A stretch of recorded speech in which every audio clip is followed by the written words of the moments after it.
Hello, good morning, all of you.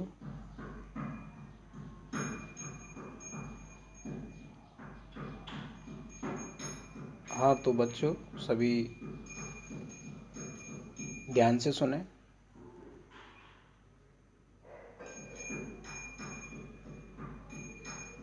अब आप 12th class के स्टूडेंट हो चुके हैं, इसलिए ये पहला वीडियो है मेरा जिसमें बेसिकली थोड़ा सा 12th के बारे में बताऊंगा कि 12th का जो ज्योग्राफी का कोर्स है उसमें पूरी जो किताब है उसमें टोटल आपके 25 चैप्टर हैं जो दो भागों में बटी हुई है। पहले भाग में 12 पाठ हैं और दूसरे भाग में 13 पाठ हैं। तो बच्चों मैं ये कह रहा हूँ कि आप जो भी मैं आपको इस वीडियो में बताऊंगा कृपया ध्यान से सुने। और आज कुछ कारणवश से मैं कोई भी पाठ के बारे में या टॉपिक के बारे में समझाऊंगा, बाकी का कल से हम लिखने का काम शुरू करेंगे। बेसिकली हमने 11th क्लास में जो पढ़ा था और जो मैंने पढ़ाया था, भूगोल के दो पार्ट्स होते हैं, भौतिक भूगोल और मानव भूगोल। भौतिक भूगोल हमने 11th क्लास में पढ़ी है, जिसे इंग्लिश में फिजिकल ज्योग्राफी बोलते हैं, जिसमें हम पृथ्वी के बारे में, ब्रह्मांड के बारे में जानते हैं, वायुमंडल के बारे में जानते हैं, पृथ्वी की आंतरिक परतों के बारे में जानते हैं, महासागरीय लहरों के बारे में जानते हैं, पवनों के बारे में जानते हैं, वायुदाब आदि के बारे में हम जानकारी ले चुके हैं। हम ज्योग्राफी के बारे में जानते हैं, लेकिन फिर भी हम आपको एक बार फिर दोबारा से बताते हैं। ज्योग्राफी शब्द दो शब्दों से मिलकर बना है, जो कि ग्रीक भाषा के जियो प्लस ग्राफिया, जिसका अर्थ होता है पृथ्वी का अध्ययन या वर्णन करना। 17वीं शताब्दी में ज्योग्राफी के दो पार्ट्स हो गए, उसकी दो शाखाएं निकल के आईं, एक भौतिक भूगोल और एक मानव भूगोल। भौतिक भूगोल हमने 11th क्लास में पढ़ी, 12th क्लास में हम पढ़ेंगे मानव भूगोल। तो सबसे पहली बात तो यही है कि जो मानव भूगोल है क्या चीज़ है। मानव भूगोल में मानव और प्रकृति दोनों के बीच में जो अंतर संबंध पाए जाते हैं उनका अध्ययन किया जाता है, इसे ही मानव भूगोल कहते हैं, अर्थात मानव और प्रकृति। क्योंकि मानव बिना प्रकृति के रह नहीं सकता। मानव जो भी क्रियाएं करता है प्रकृति के साथ में करता है, प्रकृति से जो भी कुछ भी लेता है, एनीबडी, कोई भी चीज़ ऐसी नहीं है जो मानव प्रकृति से नहीं लेता हो। यहाँ तक कि हम प्राण वायु ऑक्सीजन भी प्रकृति से लेते हैं, जल हमें प्रकृति से प्राप्त होता है, जितने भी भौतिक संसाधन हैं वो भी हमें प्रकृति से प्राप्त होते हैं। और जितनी भी भौतिक सुविधाएं, मानव विभिन्न प्रकार के संसाधनों का उपयोग करता है अपनी आवश्यकताओं की पूर्ति के लिए, और वह आवश्यकता के तहत उन वस्तुओं का रूप परिवर्तन करके विभिन्न प्रकार की आवश्यकताओं की अपनी पूर्ति करता है।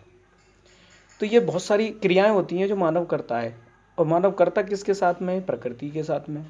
और प्रकृति के साथ में करता है तो प्रकृति और मानव का संबंध हो जाता है, जिससे ऐसी शाखा जिसमें मानव और प्रकृति के संबंधों को ध्यान में रखकर अध्ययन किया जाता है, या प्रकृति और मानव के संबंधों का अध्ययन किया जाता है, वह मानव भूगोल के अंतर्गत आता है। सबसे पहली बात बताएं, इस मानव भूगोल की शाखा का जन्म फ्रेडरिक रेडजेल महोदय ने किया था। उनकी एक प्रसिद्ध पुस्तक है एंथ्रोपोजोग्राफी, जिसको विश्व खोज के नाम से भी जाना जाता है। उन्होंने एक ये पुस्तक लिखी थी, फ्रेडरिक रेडजेल, मानव भूगोल के जन्मदाता। और उन्होंने ही इस पुस्तक में मानव भूगोल की परिभाषा दी है कि मानव भूगोल प्रकृति और मानव समाजों का परस्पर संश्लेषित अध्ययन है, जो कि स्वयं एक भौतिक दशाओं का योग होता है।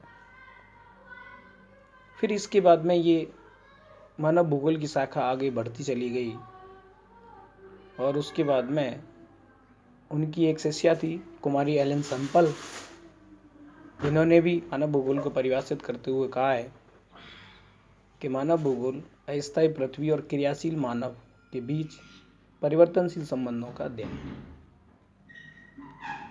तो ये तो हुआ मानव भूगोल के बारे में थोड़ा सा जानकारी। हम 12th के सिलेबस में हम पढ़ाएंगे कि मानव भूगोल में मानव जो भी क्रियाएं करता है उन सारी चीज़ों से रिलेटेड बहुत सारे पार्ट हैं, और इस पूरे सिलेबस में आपको मानव प्रकृति के बारे में ही अध्ययन किया जाता है। ये तो थोड़ी सी कॉमन जानकारी थी बच्चों, क्योंकि मानव भूगोल का इतिहास काफ़ी बहुत पुराना है कि मानव जब से प्रकृति का यूज करने लगा है तब से ही मानव भूगोल का प्रचलन शुरू हुआ है। तो किताबों में जब से लिखना शुरू किया, ये 17वीं शताब्दी से स्टार्ट किया था।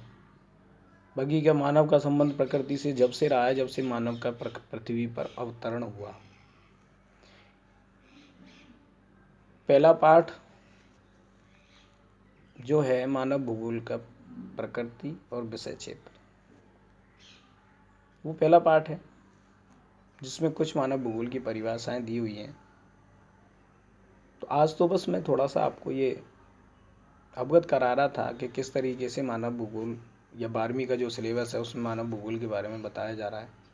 कल से आपको मैं ऐसी वीडियो बनाऊंगा जिसमें आपको किताब के माध्यम से समझाने का प्रयास किया जाएगा, और साथ में नोट्स भी आपको बताऊंगा। आपको उसमें से आपको कॉपी करने, देख करके लिखने, अगर कोई समझ में नहीं आता है तो कमेंट बॉक्स में आप कमेंट कर सकते हैं। बाकी का एनीबडी, ये आपको पता ही है कि हम जिस समय से गुजर रहे हैं, जिस महामारी से गुजर रहे हैं, उसको ध्यान में रखते हुए हमने एक ऐसी आपके लिए सुविधा शुरू करने का प्रयास किया है हमारे बड़े सर के माध्यम से, और ऑल टीचर्स भी इसमें प्रयासरत हैं कि आपको कुछ ना कुछ उपलब्ध कराया जाए, ताकि घर बैठे कुछ ना कुछ आपके, हमें पता है बोर्ड की एग्ज़ाम, बोर्ड की क्लास होती है बोर्ड में, तो उसकी तैयारी के लिए हमारा फिर पीछे का टाइम थोड़ा सा ज़्यादा खींचना नहीं पड़े, इसलिए आपको शुरुआत करने का प्रयास किया जा रहा है। ये एक पहल शुरू की जा रही है। मैं भी पहली बार वीडियो बना रहा हूँ तो थोड़ा सा लगता ही है एजिटेशन सी। बाकी का कोई बात नहीं है, पूरा कंसंट्रेशन समझाएंगे, पूरा एक एक पार्ट क्लियरिटी समझाएंगे, एक एक लाइन समझाएंगे, और उसको आप अपनी एक कॉपी बना लेना। हो सके तो 2 कॉपी बना लेना, या फिर पहले एक कॉपी बना लीजिए और उस कॉपी में आप स्टार्ट कर दीजिए। कल से मैं बताऊंगा किस तरीके से आपको टॉपिक करने हैं और किस तरीके से आपको क्वेश्चन आंसर लिखने हैं। मैं साथ के साथ पूरे क्वेश्चन आंसर लिखाता जाऊंगा और आपको समझाता जाऊंगा, क्योंकि हमारा कोर्स भी थोड़ा थोड़ा होता चला जाएगा, और आप भी, मैं मानता हूँ इस बड़ी महामारी के कारण ये स्थिति आई हुई है,